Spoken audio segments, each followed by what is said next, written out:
మన ముకుందా జ్యువెలర్స్ వారు ఇప్పుడు వడ్డానం మేళా జరుపుతున్నారు. అన్ని వడ్డానాల మీద VA ఫ్లాట్ 9.99% మాత్రమే విత్ జీరో మేకింగ్ చార్జెస్. ఈ ఆఫర్ అన్ని బ్రాంచెస్ లలో వర్తిస్తుంది. రెండు తెలుగు రాష్ట్రాల్లో అనూహ్యంగా వర్షాలు కురుస్తున్నాయి. ఉరుములు, మెరుపులు, గాలివానతో వర్షాలు పడుతున్నటువంటి నేపథ్యంలో ప్రజలు కూడా కొంత ఇబ్బందులకు గురవుతున్నటువంటి పరిస్థితి అయితే ఉంది. ప్రస్తుతం మనతో విశాఖ వాతావరణ కేంద్రం అధికారి జగన్నాథ్ కుమార్ ఉన్నారు. సార్, అసలు ఈ వర్షాలు ఏంటి? అసలు అంటే అకాల వర్షాలు అనాలా, లేకపోతే ఏమన్నా ముఖ్యంగా అంటే బంగాళాఖాతంలో ఏమన్నా అల్పపీడన ద్రోణి ఏమైనా ఏర్పడిందా? అసలు ఎందుకు వర్షాలు కురుస్తున్నాయి?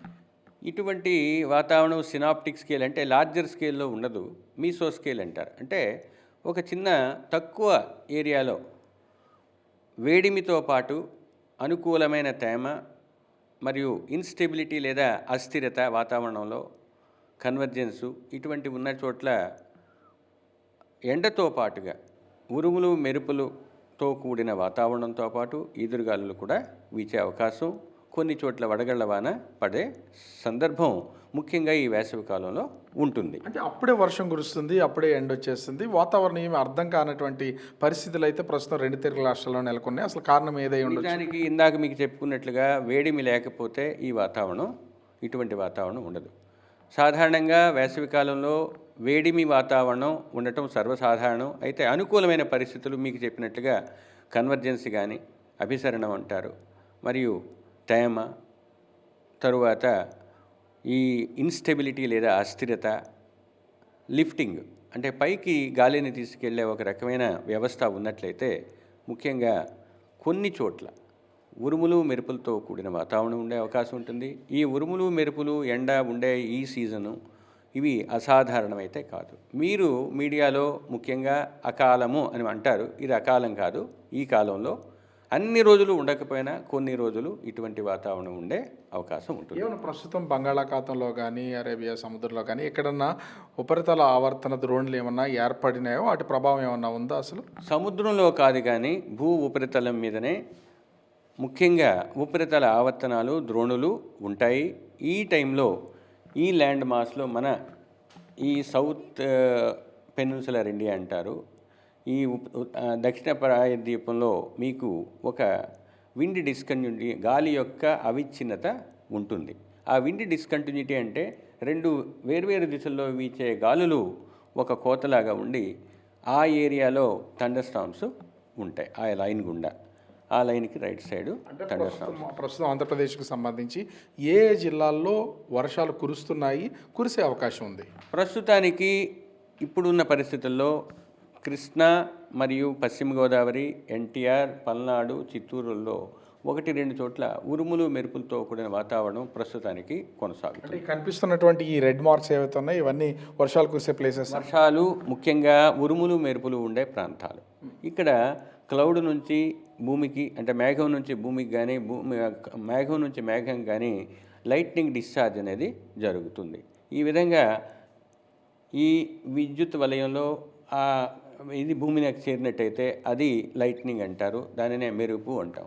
ఉరుములు మెరుపులు ఇప్పుడు మీకు చూపించిన ఈ ప్రాంతాల్లో ప్రస్తుతానికి కొనసాగుతున్నాయి. అందుకనే ఈ ఉన్న 2-3 సినాప్టిక్ సిచ్యువేషన్స్లో ఇటువంటి వాతావరణం ప్రస్తుతానికి కొనసాగుతుంది. ముఖ్యంగా ఒరిస్సా పరిసర ప్రాంతాల్లో 0.9 కిలోమీటర్ల ఎత్తులో ఒక ఉపరితల ఆవర్తనం కొనసాగుతుంది.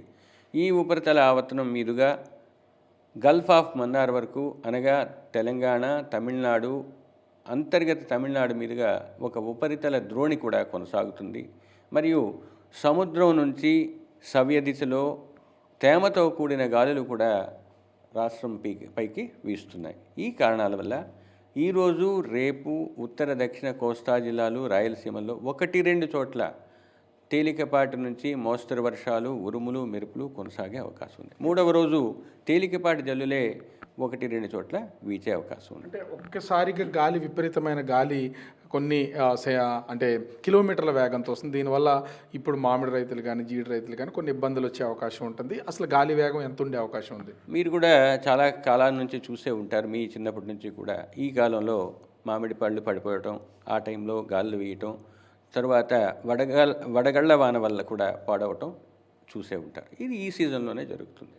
ముఖ్యంగా ఇప్పుడు ఈరోజు రేపు ఈదురుగాలులు 30 నుంచి 40 కిలోమీటర్ల వేగంతో ఉత్తర దక్షిణ కోస్తా జిల్లాలపై వీచే అవకాశం ఉంది. 3వ రోజు తర్వాత ఉష్ణోగ్రతల్లో మార్పు వచ్చే అవకాశం ఉంది. 3వ రోజు నుంచి 5వ రోజు వరకు కోస్తా జిల్లాలపై వేడితో కూడిన తేమతో కూడిన వాతావరణం కొన్ని చోట్ల ఉండే అవకాశం. సార్ ఈసారి ఎండలు పెరిగే అవకాశం ఉంటుందో అసలు వాతావరణ లెక్కలు ఏం చెప్తున్నారు? అసలు ఏ స్థాయిలో ఉష్ణోగ్రతల స్థాయి పెరిగే ఉన్నవైతే సాధారణ స్థాయిలోనే ఉన్నాయి.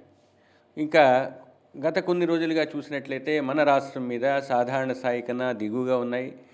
గత 3-4 రోజుల నుంచి సాధారణ స్థాయిని కొనసాగిస్తున్నాయి. తరువాత 3వ రోజు తర్వాత కొంచెం పెరిగే అవకాశం ఉన్నందువల్ల హాట్ అండ్ హ్యూమిడ్ అంటాము, వేడితో కూడిన తేమతో కూడిన వాతావరణం మళ్ళీ వచ్చే అవకాశం ఉన్నది. తరువాత గడిచిన 24 గంటల్లో జంగమహేశ్వరపురంలో గరిష్టంగా 41 డిగ్రీల ఉష్ణోగ్రత, రాయలసీమలో కొన్ని చోట్ల 40-41 డిగ్రీల ఉష్ణోగ్రత నమోదైంది. ఇక వర్షానికి వచ్చినట్లయితే ఉరుములు మెరుపులతో కూడిన వర్షాలు నిన్న కాకినాడ జిల్లా తునిలో 26 మిల్లీమీటర్ల వర్షపాతం నమోదైంది. చీపురుపల్లి విజయనగరం జిల్లాలో చీపురుపల్లిలో 17 మిల్లీమీటర్లు, గరివిడలో 13 మిల్లీమీటర్ల వర్షపాతం నమోదైంది. రాయలసీమలోని ముఖ్యంగా తిరుపతి జిల్లా తడా సత్యవేడిలో 12-13 మిల్లీమీటర్ల వర్షపాతం నమోదైంది. ఇప్పుడు ఉన్నటువంటి అంటే ప్రస్తుతం నమోదైనటువంటి ఉష్ణోగ్రతలు 41 హైయెస్ట్ ఉంది. ఇంకేమన్నా 1-2 డిగ్రీలు పెరిగే అవకాశాలు ఉన్నాయి రానున్నటువంటి మే నెలకి సమయానికి? పెరిగే అవకాశం కొన్ని చోట్ల ఉంటుంది. అది 3వ రోజు తరువాత 1-2 డిగ్రీలు, మ్యాక్సిమం 3 డిగ్రీలు ఉష్ణోగ్రత క్రమంగా పెరిగే అవకాశం ఉంది. గరిష్టంగా ఒకేసారి పెరగదు, క్రమంగా పెరిగే అవకాశం 3వ రోజు తర్వాత కనిపిస్తుంది.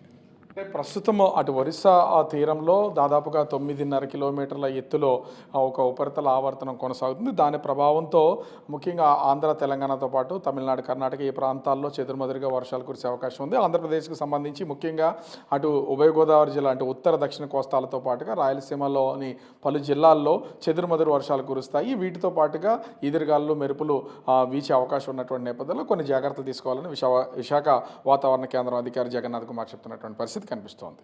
కెమెరామెన్ రాముతో రాజు, బిగ్ టీవీ, విశాఖపట్నం.